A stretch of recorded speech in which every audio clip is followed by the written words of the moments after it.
$50, so Carolyn, you owe me $5. We made a bet on that during the food prep. It's so good to see all of you, and I'm so glad you're here to hear from Kristen and to hear what she's done in NOROC and all of her wonderful work there. But before I introduce her, why don't we go ahead and pray. Gracious God, we're so thankful, Lord, for these ties that are being built around tables and that are being built overseas through people like Kristen and all of the team that she has there. And God, we're so thankful for her and so proud of her for all the work that she's done. And God, bless this time of fellowship and all that we'll hear and learn from Kristen. Amen. So Kristen really doesn't need any introduction. I don't know why I said I was going to introduce her. She's wonderful. She's our friend, our missionary co-worker, and she is one heck of a hard worker. So without further ado, please give it to Kristen.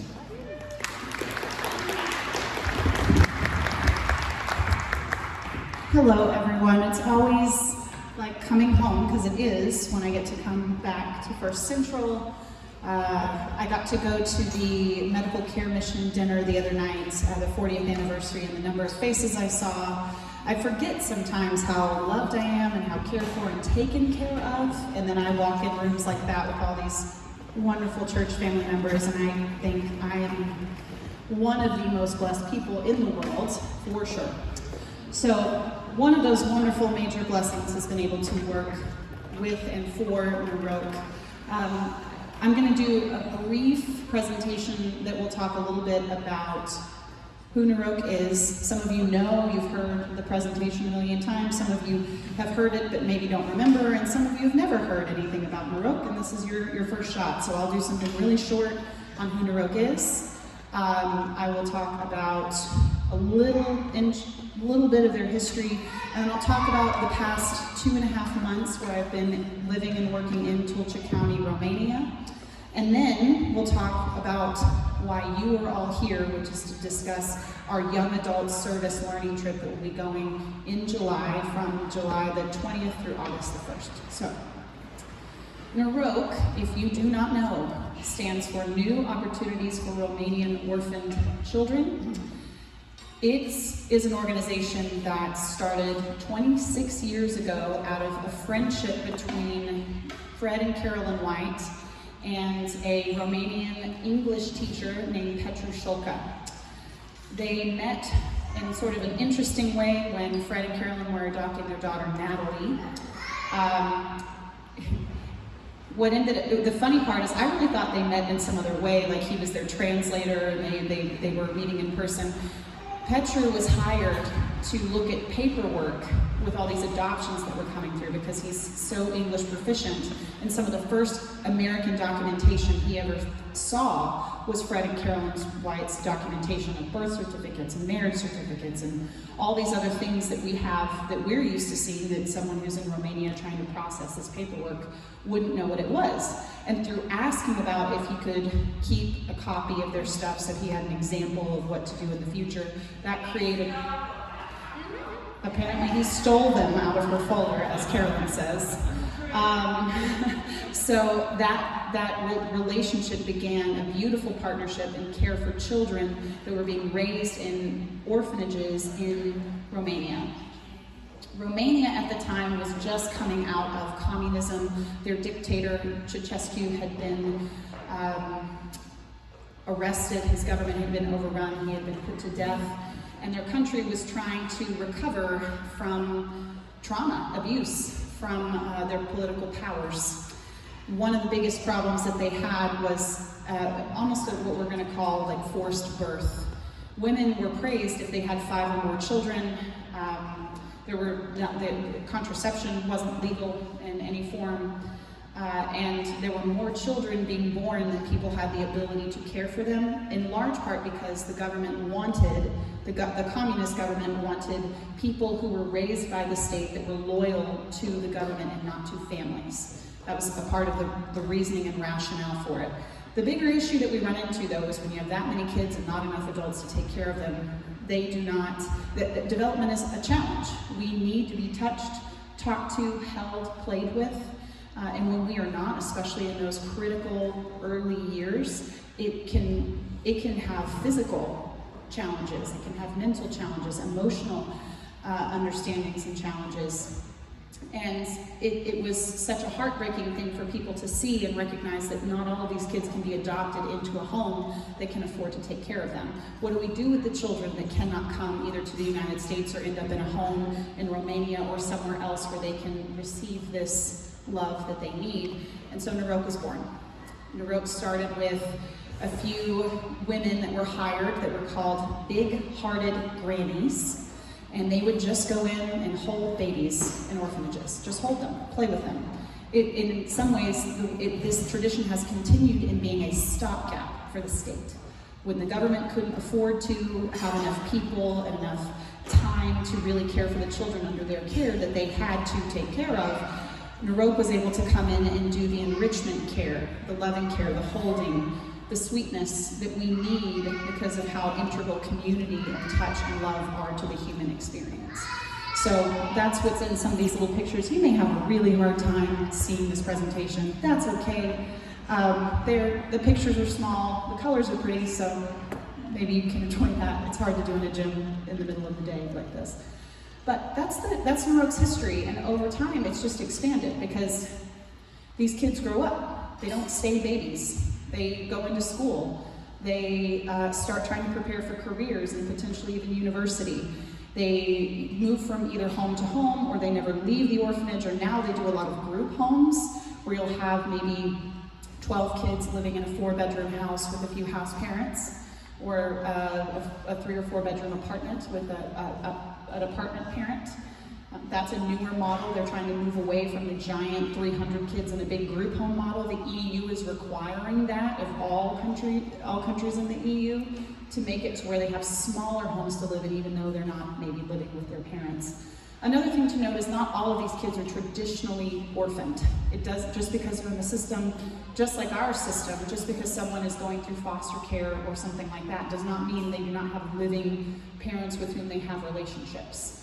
A lot of these young children and teenagers now, who we work with primarily, are young people that know who their parents are, have lived a lot of their life with their parents or aunts and uncles or grandparents, and were either surrendered or taken because of home environment situations.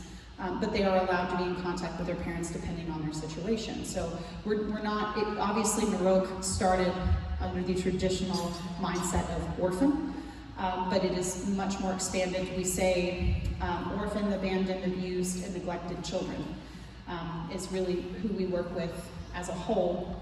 And now we have all kinds of things. So we'll kind of get into my trip.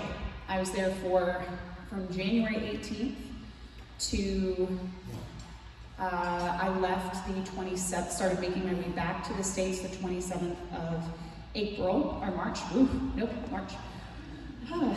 Time means nothing anymore. In my brain, I feel jumbled. But I had a lovely experience, especially once things kind of got going, and I had been there about a month and got adjusted to just the new world order for me. I was attending things like our Bible study. I do not lead the Bible study, which is kind of nice. I go and participate as a participant with the kids. There's a lovely, wonderful social worker, psychologist, priest named Father Adrian. And Adrian teaches the Bible study in a way that we would be really comfortable with in the United States, what we would be used to. It's not so much always pick up a Bible, open a book of the Bible, read a verse, talk about the verse line by line by line, but it's how does this apply to your life? They do games, it's very much so reminiscent of American style youth ministry, and it's really enjoyable to be a part of it. He said he went to one Bible study with his robe on, and the kids were so weirded out that he never put it back on when he goes. That first lesson, this is what says so much about Adrian's character and his ability to work with young people. He walked in and they all seemed very alarmed by the robe, and so he took it off and let them all try it on. And talked about it and let them all play and pretend to be priests if they wanted to pretend to be priests. And allowed for a sense of casual play around that role and around to show his humanity, and that that you can be a person of faith, and it doesn't mean you have to be a fancy person in a robe. That doesn't magically make you special. It's a special calling, but it doesn't remove him from his humanity. And I think that says so much about that. So Bible study happens once a week on Thursday evenings, and it's a really enjoyable time. I've also been going to a lot of the small groups. Small groups are a big part of what NOROC does now. We don't have a bunch of babies in a ward, there's not hundreds of babies in cribs in a ward anymore that either exist or we have access to. What there is a lot of kids living in these small group homes. And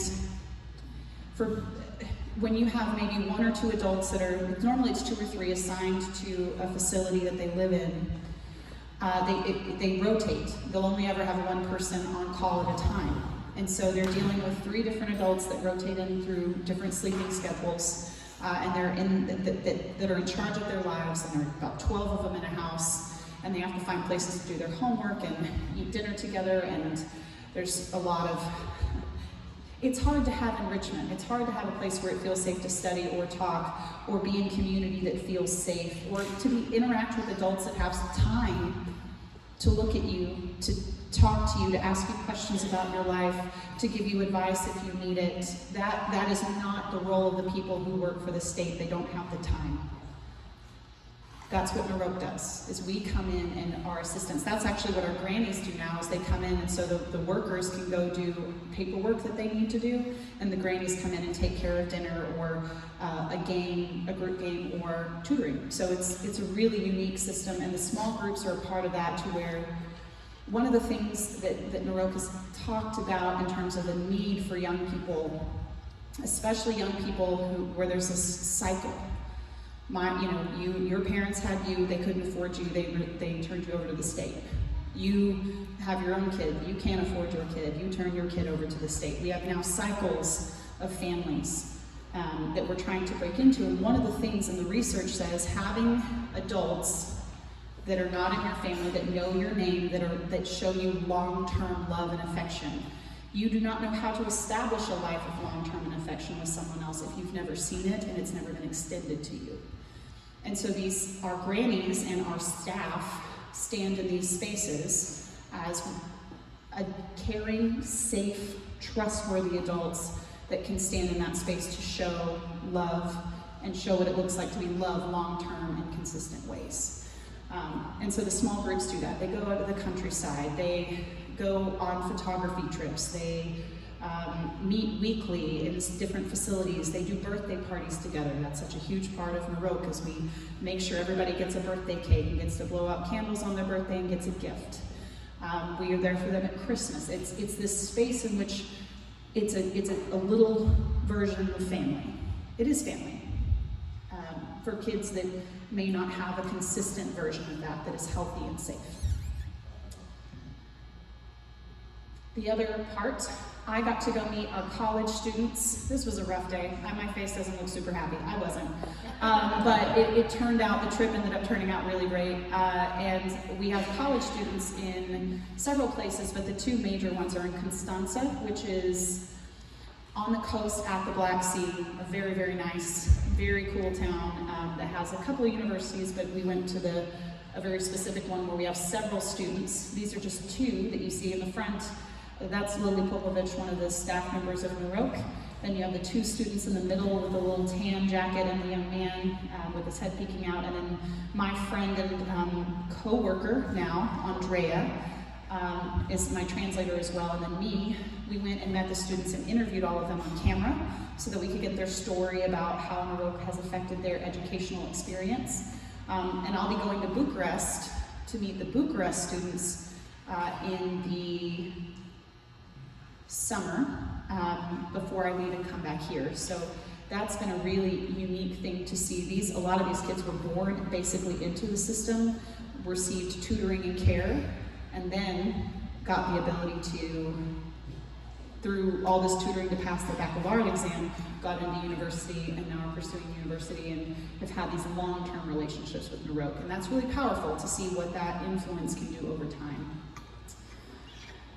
And Ukrainian refugees. I know that's a big piece of what people care to hear about right now because it's an important global issue and it's scary, and we're right there. We're about 8 miles from the Ukrainian border. There's a part of town where if you, at night, you go up on this big monument hill and you look to the northeast a little bit, you will see the lights of a city, and that city is Ismail, and it is Ukraine.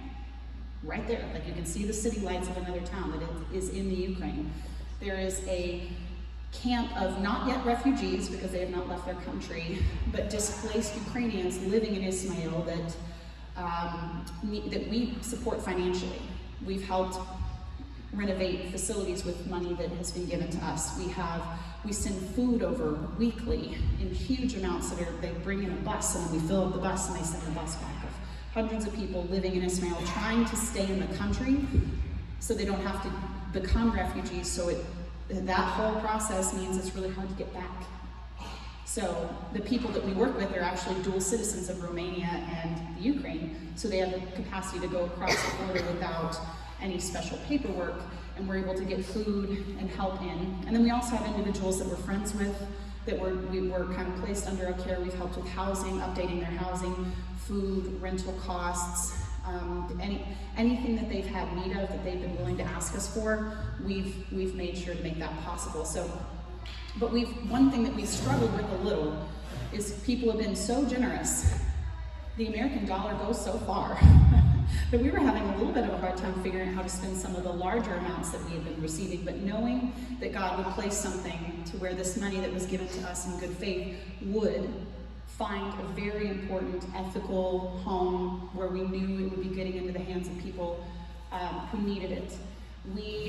I was out at dinner with my friend and coworker Andrea. I think Tony is, I don't know if the cursor shows up on there. Yes, it does. Tony is right here. He is from Colorado. I was at dinner speaking with Andrea, and I heard someone speaking English in an American accent, and I whipped my head around and said, "Who are you?" Tolcha is not Bucharest. You're not going to hear a lot of that. It's very rare to hear someone not only speaking English, but speaking in an American accent. And he runs this place called the Tolcha Humanitarian Logistics Hub. It's a partnership of multiple nonprofits. And we are now an official partner of the Tolcha Humanitarian Hub. I'm very excited about this. They've been working for obviously about a year. It started out of Tolcha for the specific purpose of getting aid into the Ukraine. Multiple formats. They've sent in generators, different plumbing equipment when water things were issues, hospital beds. They do a lot with medicine, so lots of insulin and different, they have special refrigerators. They're a very specific style of hub that is internationally renowned now. But when they started, they were a little messy because everybody was. Tony used to work for Intel, has worked for Apple, and has been in this like shipping, receiving, logistics role, and has come out of retirement and was asked by the Weatherman Foundation to come do this job as a volunteer thing, where they pay for where he lives and they pay for his food. But he's excellent. He's this very gifted guy. Petra kept making comments of, "Oh, this is very American," like as he's walking through this big hub, because they have a special break room that they had designers come in to make it nice so that the break room was comfortable, and everybody had a nickname, and they were all superhero nicknames that they had to wear on their jacket at all times, and it felt very positive, and most of his employees are Ukrainian. And they work with Israel Aid, they work with the Weatherman Foundation. The Rotary Club is a huge supporter of the Tolcha Humanitarian Logistics Hub. And through this, they have connected us with 3 different organizations. One is an orphanage, specifically, and the 2 others are organizations that work with women and children, specifically in the Ukraine. And we're going to be able to send 3 trucks in with full meal pallets. But basically it's a balanced meal of a protein, a dairy, a grain, a fruit, some veggies, and it's going to be these huge pallets that will go in. And the thing that they guarantee, because of their expertise and their connections in the country, there's all these maps that they can show and all these different stories that they tell, that they brag about. We don't just go the last 400 feet, we go the last 4. Like, we make sure that the aid ends up in people's hands, because that's a huge problem with aid right now, is that it gets to the border or it gets into the Ukraine and it just sits there. because people haven't established the networks to get it to places. The other thing the hub does that's super cool is they're on that eastern side. And if you see much of where the action happens in the Ukraine, they are within 20, they can be in a place that has had a bomb drop or a major war fight that will have happened. They can be there within 24 hours with aid. And they have done it multiple times. And they're the one that the Romanian government is now starting to work through instead of, they're trying to get that contract instead of the one that was going north and west. They're coming now to the southern, eastern side of the Ukraine to get it into the country past some of these really hard points where aid is going to die, basically. So we are really excited about this. We have our first shipment going out. We had kids from our organization who partner with us, who come to our events, that went in, I think it was this Friday, went in and helped package some meal boxes and learned from Tony and toured the facility. And so they had an opportunity, just like we would with our youth groups, we take them to go do service. Yes, lots of these times these kids receive aid, but to be able to turn around and say, like, you have dignity, you have things to bring, you have things to give, let's go do this together. It was really powerful. I hate that I couldn't be there. We got it arranged, and it was very exciting. I didn't say, well, y'all have fun. I don't get to do it. So we're really excited about this partnership, and I know, especially this church, that you would be interested in knowing how we are spending that money that has been entrusted to us. And I think we are really, really grateful and proud that we were able to find this organization, and we know that we can trust what they're doing. So we're super excited about this. But what you're really here for is our young adult service learning trip. And I want to be really specific about service learning. It is not a mission trip. No, we might say mission trip, and that's okay. You're not going to get in trouble. But we know most of these kids are, at least if not actually Orthodox, culturally Orthodox. They celebrate the holidays that are religious. Most of them have been baptized in the church. These are Christian kids, or are really exposed to the Christian message. This culture, oh my, the whole culture rotates around that Orthodox calendar. And when holidays happen in Tulcha, it is everywhere that they are exposed. We are not there to make Presbyterians. We are there to partner with our Christian brothers and sisters and siblings in Christ, and to lend what we have to lend: finances, maybe some expertise, sometimes it is, sometimes it isn't, depending on cultural needs. But what we're going to do is that there are people who work for NOROC year-round. They give their time 12 months a year, and they are going to meet us. They are going to train us. They are going to teach us how to do this camp that we're going to do. How to work with translators, how to understand Romanian culture, all those things. And then we get to then turn around and use what we have, who we are, and create relationships with these kids and do some cultural exchange. Do something that's really valuable to people who are trying to learn English. People will pay so much money to have practice conversations with a native English speaker. If you're trying to learn English in any concept, in any capacity that specifically might affect your career someday, most people will try to either find a person who's a native speaker that they can be friends with so they can practice, or they will pay for it. We are going to get to come, we will get to have practice conversations with the kids, and that is something value added by just being who we are. We can be helpful to them in that. The other part is a few of the kids that are coming have experience with church camps. They have experience with things like Buffalo Gap or Mill Ranch, and they've either helped or they've participated in these things. And so we're taking a lot of the Buffalo Gap Presbyterian Encampment summer camp format. I think we might even be using one of the curricula for years past and doing a church camp. Likely we're going to do a dance. We're very excited about that. I don't think we're going to force them to do the talent show. I don't think we're going to do that, but I think the dance will be fun. And in years past, we've done day camps, but instead we're renting out a campground facility. We've done different modes. The earliest trips rented out a campground facility and ran a camp. And so we're kind of going back to the early model of the service learning trips that I know Greg Six went on. however many years ago that was, but we've had a long tradition of going and doing this over there. The other thing we get to do is we help throw an appreciation party for the staff. So they get gifts, we have a big party, there's dancing, there's food. We tend to attempt, no one ever joins us, teach people a line dance. They all watch us, it turns into a performance, so apparently I'm a dancer now. But, and then we join in and do cultural dances that they teach us, and it's a beautiful, fun event. And then of course we just get to experience the Romanian culture. We see some things, we travel some places as our rest as we start transitioning back to going home. So this is such a huge thing that we do. And I say not for NOROC. We do that for the young people of our church. Sending them, allowing them to have this experience in a safe environment, allowing them to learn and do something hard. We do this for our kids, and we subsidize it by we, I mean First Central. I forget sometimes, I know I'm we, but I'm not we in the same way I was. So First Central has subsidized this trip heavily. We only charge $1,000 per participant.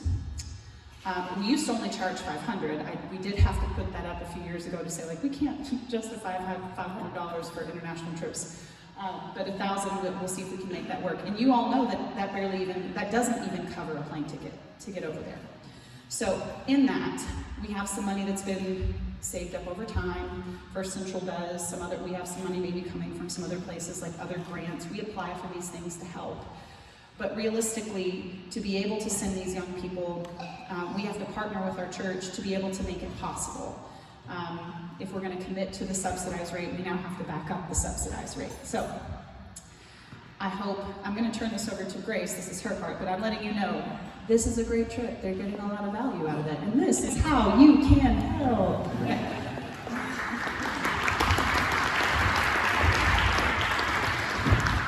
Thank you to Kristen for telling us so much about what she's been doing, and we also want to, let's give another round of applause for everybody that helps with our lunch today. Everything is so good.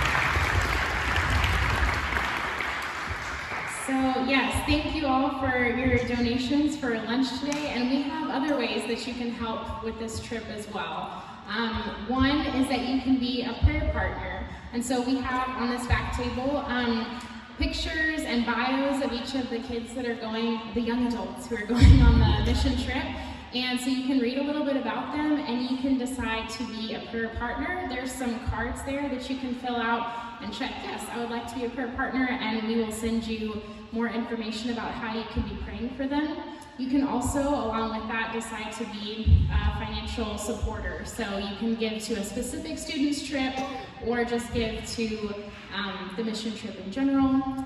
We also have some, I'm looking for Carolyn to make sure there she is, some soup for sale still? Yes? Okay. So you can get a tub of soup, take it home for $10. We also have extra desserts. You can take those home, one bowl for $3 and 3 bowls for $5. So there's lots of opportunities to get involved. You can give online or with the prayer partner cards. You can do cash or a check, and I'll be sitting back out at the little table if you would like to do any of those things. Carolyn, did you have something?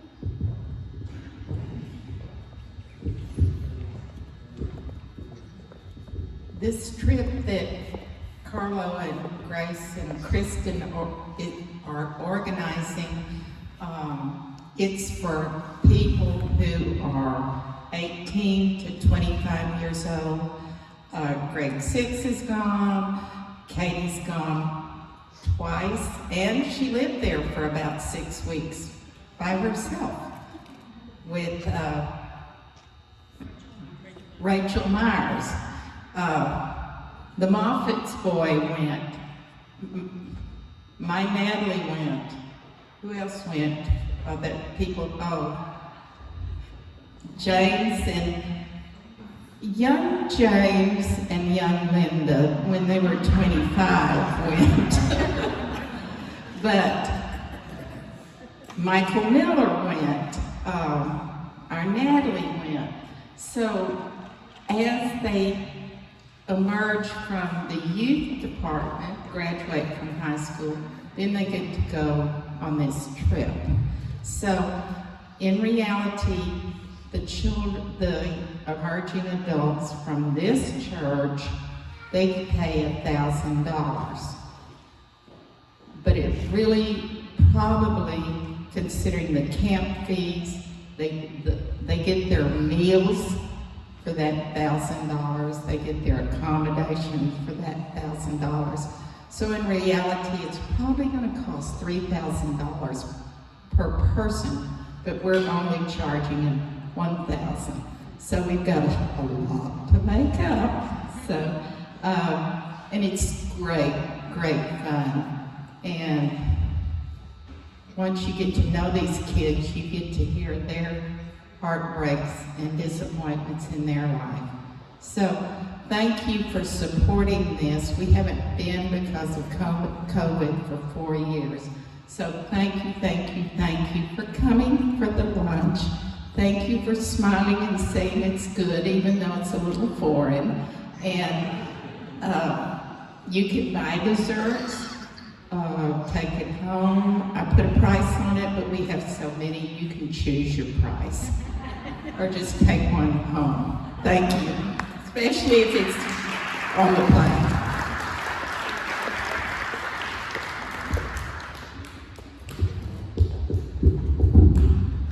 That's all.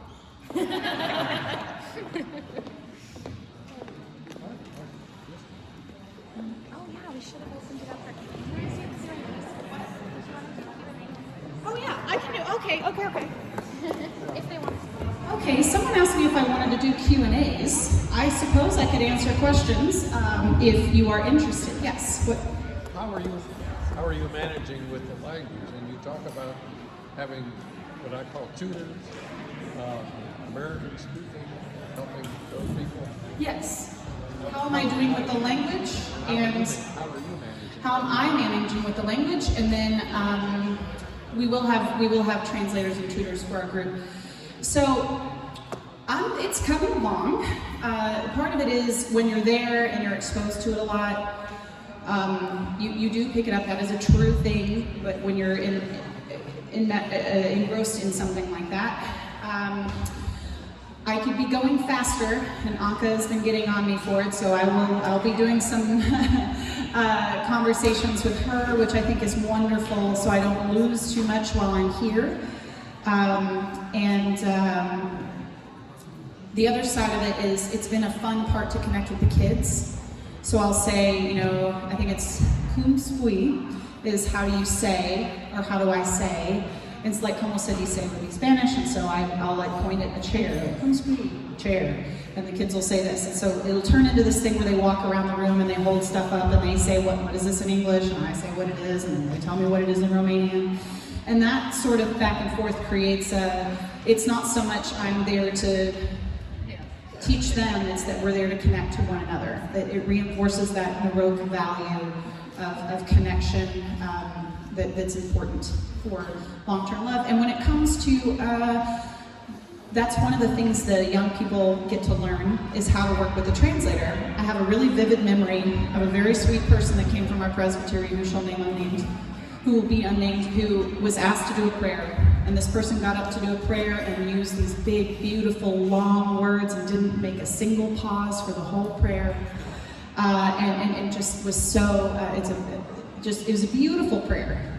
And Petru, who is again, English fluent, not that there's no question how well this man knows English, listened to his prayer, said like 6 words in Romanian, and then everybody, so instead of actually translating, he was just like, nope, thank you God, amen. And so learning how to work with a translator is a real skill. And I get challenged by it because my brain, if you can tell, I'm a verbal processor. And so to process verbally, that means it's hard to pause in the processing and say, here's a sentence, wait, here's a sentence, wait. Whew, that can be really hard when you're in a flow, and trying to get something out and share something that I have interest in or expertise or something. So working with the translator, thinking through the kind of words you're using, the ability of the translator that you have. What is their level of proficiency? All those things go into working with the translator that is vastly interesting and will be a really fun, vulnerable experience for everybody on our trip. And it's good to be vulnerable and to realize how hard things can be sometimes. Does anyone else have any other questions that they're interested in? Well, I do have one. Okay. You mentioned that this fellow from Denver, Yes. and there was a major organization, and now you said we have joined that organization. Yeah. Is that under the NOROC name, or? Yes, the NOROC made an official partnership with the Tulcha Humanitarian Logistics Hub. We are one of many organizations that partner with them. They've done a lot of work with a bunch of different churches, because I think what ends up happening in situations like this, people are passionate, they hear the plight of what's going on in another country, and they're like, I hear people need a generator, and so somebody figures out how to get a generator, and they load that generator up, and somehow they get it to Europe. And then someone's got to figure out, well, once it's here, I've got to figure out how to get it across this border, and then I've got to figure out who actually needs this thing. And so what the Hub has been able to do is be a place for nonprofits who have aid to give or who are interested in giving aid. I think the best thing to do is to call the Hub and say what's needed, because they get calls all the time from the Ukraine of what's actually needed. So it's a little bit better than saying, like, we think you need this. It's the Hub is going, this is what's actually needed, and that way we can source the need rather than giving what we think other people need. So, but they've been doing a little bit of both. They've been very flexible and really, really joyfully helpful for organizations that are trying with their passionate hearts to give aid and to do that well. And so we're really, really, really happy to be partnering with such a, I mean, you go in their facility and go, oh yeah, they know what they're doing. Oh my gosh, yes, they're very, very good. And we're not going to be an organization that knows how to get into the country. We work with children in Tulcha. And we work relationally with people in Tulcha, in their homes, at grocery store. Like, that is what we are good at. We're not going to be good at getting things across the border into the heat of the fight. That's why we partner with this wonderful organization with your very generous funding to make sure people get food, which is a huge thing and a huge need right now. Do you have a comment, Carolyn? Ukraine refugees started coming across the border March of last year. By March of that first month, over 200,000 came across into our city of Tulcha. They have their papers. They are met by the county government agent. Then they're met by the city of Tulcha government agents. Then they're met by the foster care agents. And then NOROC fed them with hot meals, 200,000, bingo. Hot meals. Then we started buying groceries. We would find accommodations for them. Where did they sleep? They were sleeping in camps. They were sleeping in hotels. We were paying for all that. And then it became winter. And then we had to find coats. But some people didn't, and some were just children. Their aunt put them on the ferry, and then they came across, and then we had to make sure they were in the department for minors, but it was NOROC doing all the work. Then the people who don't have their papers, or for some reason they were clustered along the border in the Ukraine, and Abby and I have been there 3 times together, and one time we were literally on the river looking at the Ukraine. But they have clustered on the Ukraine side in camps, and so NOROC sends groceries over to them. I don't know why they're staying. I don't know if they have enough documents. I never asked. But so that's like 20 miles, might be 40 miles to these camps, but the Hub is going way across the country. They have the cars, they have the way, but NOROC doesn't have a truck. We don't have a forklift. We don't do that. So we're taking care of the people along our border, but they're going way north up into the area where the Russians are. Yes, exactly. Well said. The way we've looked at it is we're doing the immediate need. That's one thing NOROC has been very good at for a really long time. A kid needs a surgery, the state's not paying for it, we'll find the money, we'll get the surgery. A kid needs a book for school that they weren't expecting, we buy the book. Somebody needs an emergency trip somewhere, we figure it out. We tend to be a pretty responsive organization.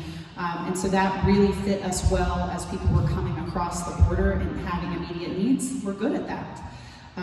And knowing that there's this other organization that is good at this other side too means that when money is given to NOROC for our work, we have a capacity for both really local and micro work as well as further away, a little more macro in terms of scope.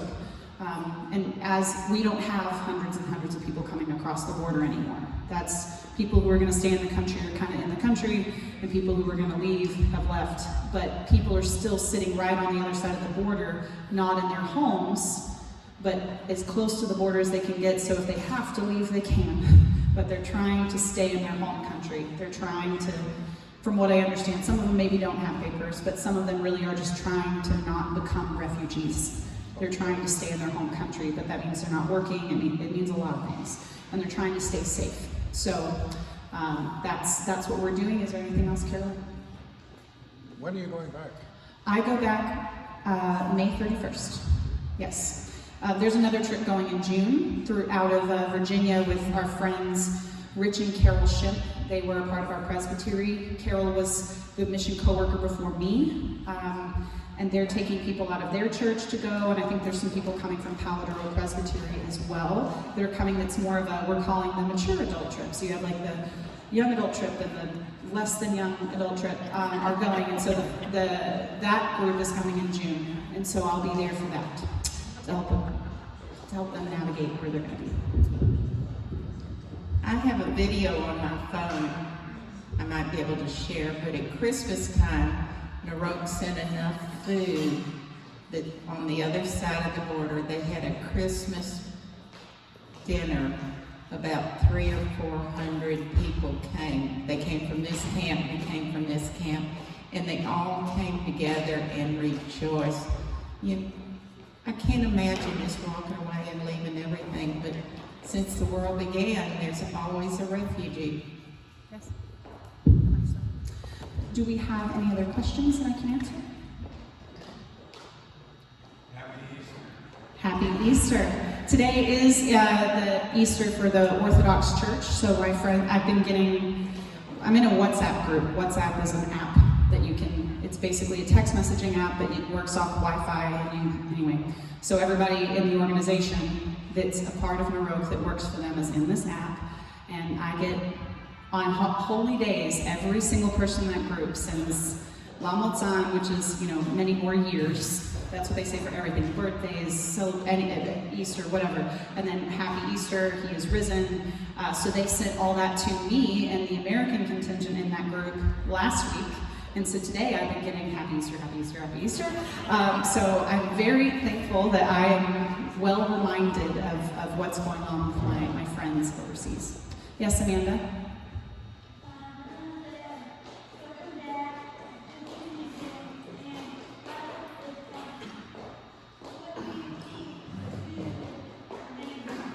What do I teach to the Romanians? Well, and thank you for the welcome back, Amanda. So one thing I didn't mention, I don't know why that didn't end up in there, my bad. I started a group on Friday evenings.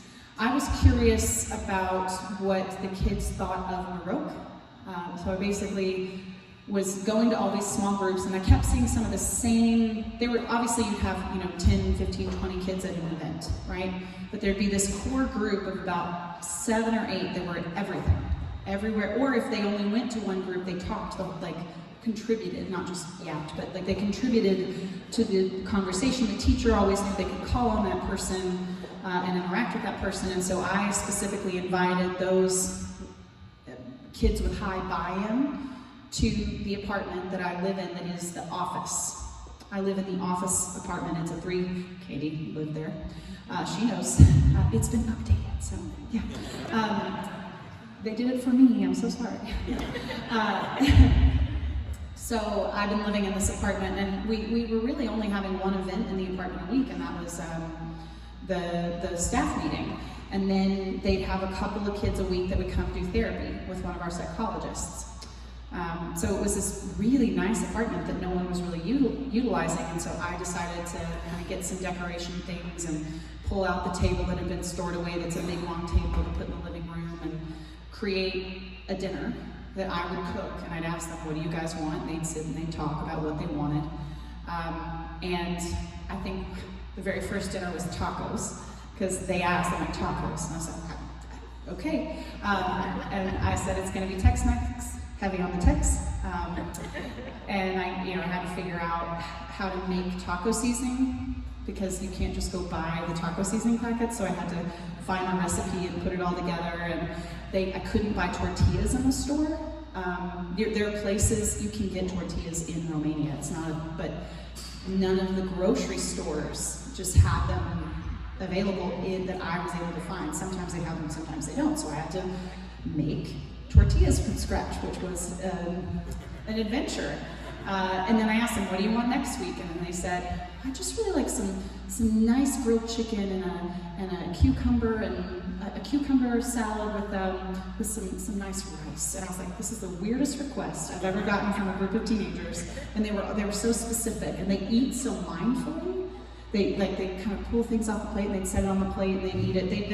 I thought when they said cucumber tomato salad, they meant a Greek salad. So I made a Greek salad, and they had never really had a lot of feta. And so they took little bites of feta, and all of a sudden they started scooping big globs of feta on the plate and just eating that. So a part of it was sit at the table, enjoy a meal, talk about their week. We do what we call pals and wows, or highs and lows. It's a general youth group tradition. I think a lot of youth groups do, but First Central definitely does. To where you have a chance to say something good that has happened or is going to happen that you're looking forward to, and you get to share something that happened that you didn't really like, or something that's coming that you're not really excited about. So you get to share something positive, you get to share something negative if you want, and we connect over that. And then I started asking questions about NOROC. When did you first start interacting with us? What did you like? Is there anything that was a little bit challenging? Is there someone you really connect with on the staff? Are there needs that you guys have that aren't being met? Is there something we do that you don't really understand that you have questions about? So we did that for a couple of weeks, and then I transitioned into a leadership discussion. That was my minor in college, and I thought, these kids, one of the things that you'll hear a lot of is, rather than talking all about you're a kid, you're in need, how can we help you, this sense of being charity, to, you have things in you, you have capacities and skills, you have things to bring, not just things to receive, that same mindset. So we started talking about what is good leadership, what is bad leadership. I went through the 7 traditional leadership styles and talked about those, and they gave examples. The one day that was really, really meaningful, where I felt very connected to the kids, where it felt like they were connected to each other, and were being vulnerable. One of the young ladies, I asked the question, we've done a whole little kind of compare and contrast list of what does good leadership look like, what does bad leadership look like, and give me an example. So they said, and instead of doing it that way, they all just started saying names and then describing people, so that was a little comfortable. And one young lady went, well, my mom is a bad leader because she makes bad decisions for herself and for other people. And it was a moment of, people got really vulnerable and started sharing about, the things that people had done or done for them or at them, and why that wasn't being a good leader. People, adults, people who have power, the decisions that they've made around their lives that have not impacted them positively. That's been one of the things that's been really joyful, getting to lead a small group. Andrea's leading that on my behalf now. Now that I'm not there, she's really gifted, fantastic. Has lived with Carolyn. She lived with Carolyn and Fred 6 summers in her teen years, and lived in the UK then for 11, and has moved back to Tulcha and is giving her all into NOROC right now, so that's great. But I think that's all for questions. I would like to pray us out and dismiss. I'm around, you can talk to me if you want. Hopefully, if you don't mind helping with a little bit of the tear down, that would make, many hands make light the work. But we're so grateful to all you have given today and for just coming and listening. Let us pray.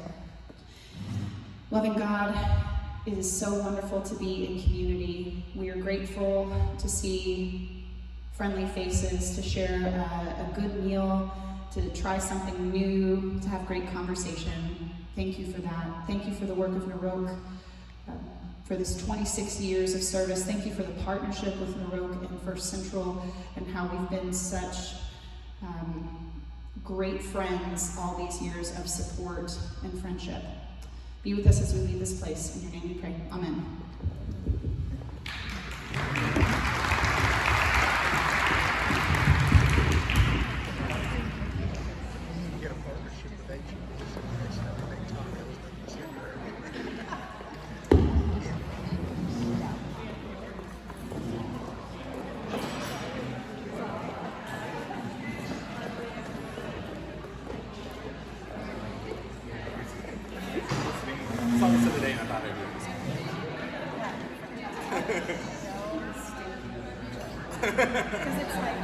I know, but it doesn't, I remember when I was there, I couldn't even hear it.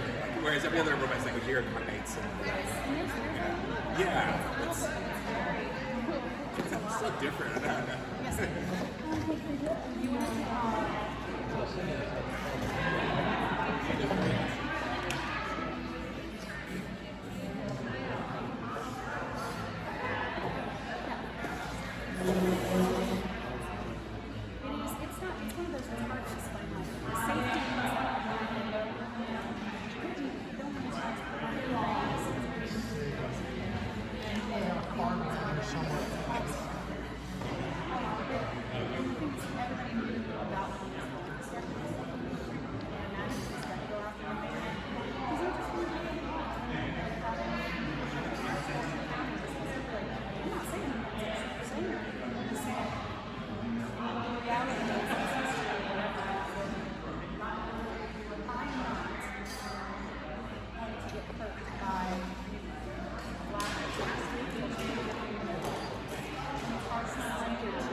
There's no joke around Putin's, what do you call it?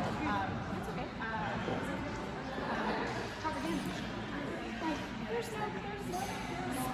there's no denying that he was very good at that, and there are a lot of people. I was in a parking lot in meeting with my Ukrainian friends who work with the nonprofit that gives food help to poor boys. They're evangelical, Baptist, wonderful, super sweet people.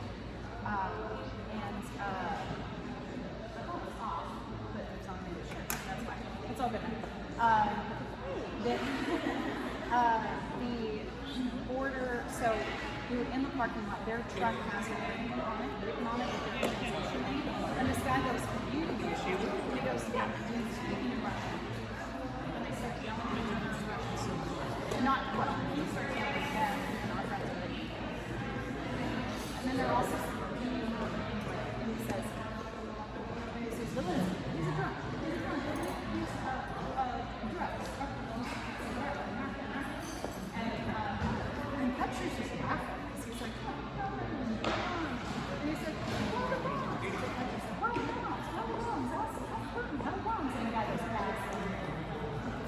And I'm like, I'm not involved at all.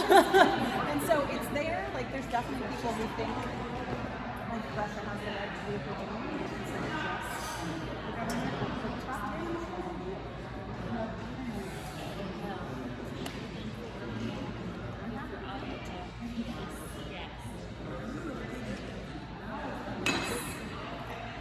who do you go to see? My next week, then I've got Presbyterian in Wichita Falls. Then I have Tampa. And then I have the NOROC. So that's kind of my tour this time. And then I'll be here for 4 months and be able to fit a lot more churches in. I'm trying to do something every other week because I don't think it's entirely reasonable to do something that's but I do think I need to be getting things because that's what churches have to do. So I'm trying to space that out and I'm figuring out maybe some of the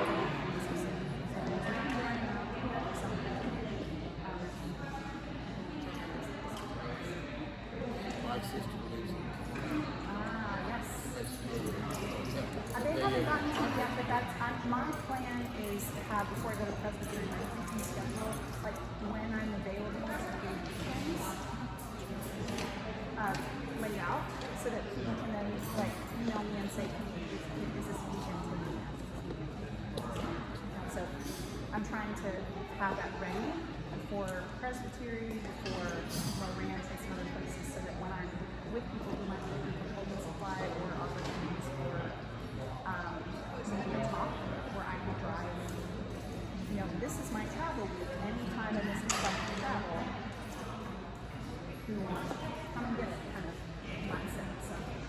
So how does that take place?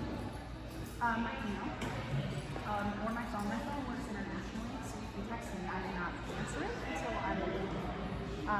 But you can use my cell phone number or my email, which is Kristen at NOROC. And I'm in the directory for the Presbyterian, so if they go and use the directory, they should be able to find me. I've heard the abridged version of the Christian school online. Yeah. So it's nice to hear more well. But it was very much so a strategy of trying to find a loyal, it was that communist mindset of a loyal worker. That when your loyalty is not to, when you see conceptualized family as country and not family as a unit, that was part of the reason why they got rid of things like church and whatever, so the loyalty shift would be towards what do you call it? There's a name. The commune, the community, the government, there's another term that's sacred meaning, but it's the sense of the state, the nation. That is family, that is identity, that is loyalty. But the problem is they did not account for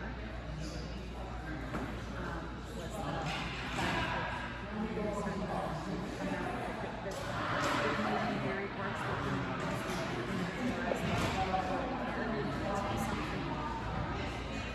to mentally develop, physically develop, emotionally develop, or that's where the institution is. I try not to talk about it too much because it is not specific. That's why financial struggles exist, is because and that's hard to say. Try not to, not going to come out in the presentation, but I think our church kind of feels like on that. So I don't know if she gets it.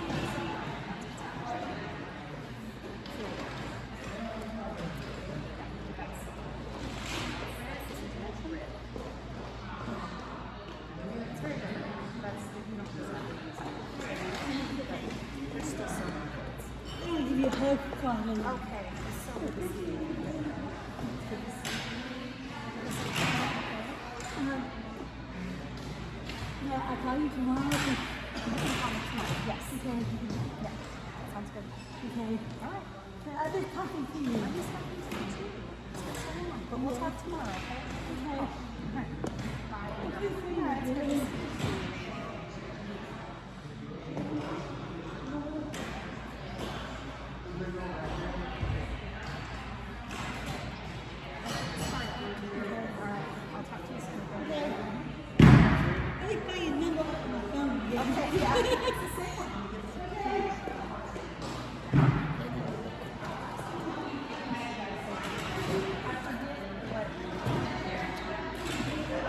I forget sometimes. It's one of those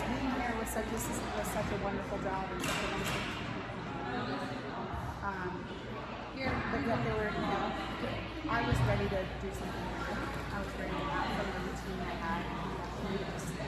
I was a little dissatisfied. And so kind of had this sense of, but I never felt like but I'd go to work and do it. But everybody's so wonderful. It's this mix of knowing I have such a wonderful kind of people, but also knowing I'm really good. And I come back and I'm like, oh my God. They're so lovely. Well, I want to let you wanting to the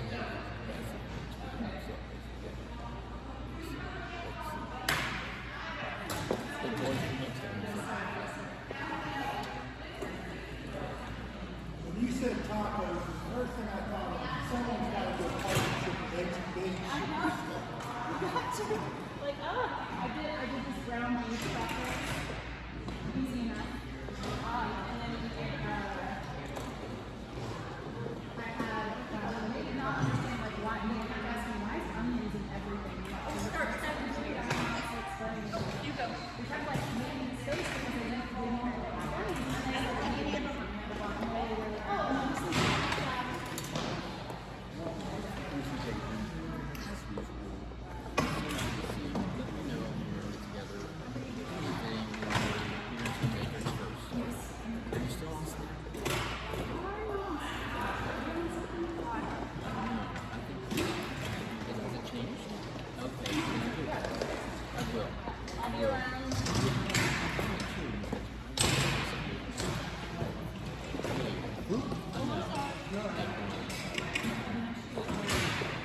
She was right.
Well,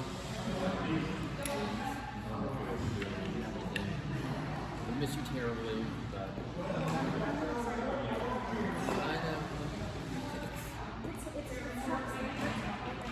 it really, really does. But and I can't deny that I made mistakes. But you've been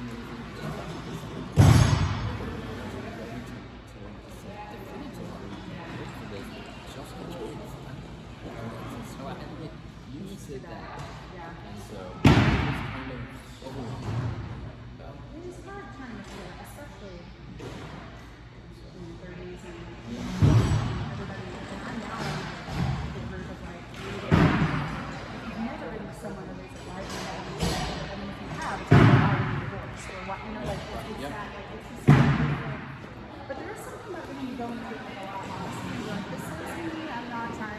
shy and cute little 20-year-olds that has no issues or problems. You know, that's sticking through life with their professionally, personally, like what I will and will not put up with, what I want and what I don't. I just was always surprised at that. I hope he's using the right someone who's a prostitute. I don't think he is. So It wasn't pleasant. Well, it's like how it was hard, and I think he wanted to. right. I think I was tangled up in his own sense of self and around the church, which I couldn't control. I didn't try to make him come to anything. I was very much so like, how would I treat another person who I wasn't married to, who was questioning his faith? You know, how would I treat that person? So I tried to treat him like that.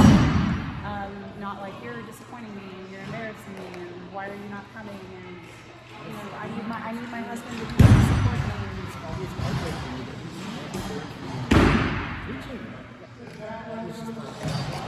that That was a strange then I one. remember who he was. It's fun, and he was struggling. I think the part that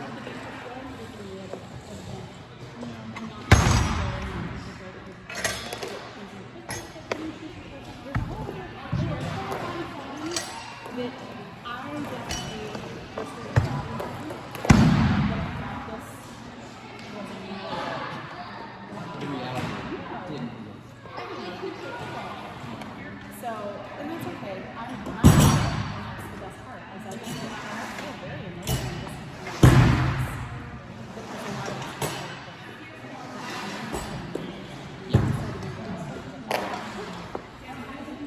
a lot of pushing Atlas. Atlas is the one holding the world. Whoever the one who's setting the ball up the world. Yes. I'm not that Yeah, you too, but but yeah. I get to let the ball roll past, and I get to tap the control. So that left a lot. Takes a lot of resentment. I just get to let it. See, I'm glad to hear that you're saying relief. It was not. I could look myself very easily in the mirror. The moment it started to the moment it was over. Right. I worked really hard to hold on, and it was hard. And there are many times where I learned to reveal the truth. But at the same time, to say, is that all the time or is that would it actually be helpful? And the answer is honestly no. It's just that I would feel for a moment that I could get more and it would be best for me. And I really don't mean that. Because he spoke from his own self plenty of times. I hate kind of being someone's spouse and being like, oh, this suffers like this. It just feels like I was almost more like a parent than a spouse. And I think that's just Seems like there were a lot of chances to opportunities. So, yeah. And there were moments where it seemed like maybe there'd be a shift. But yes, Chris? Oh. anyway, I'm gonna go see play at Jason. Like, I'm gonna show tonight or at the matinee for Wondership. Take care of yourself. Good job. Alright, sounds good. We'll talk more about Yeah, that. sounds good. Yeah.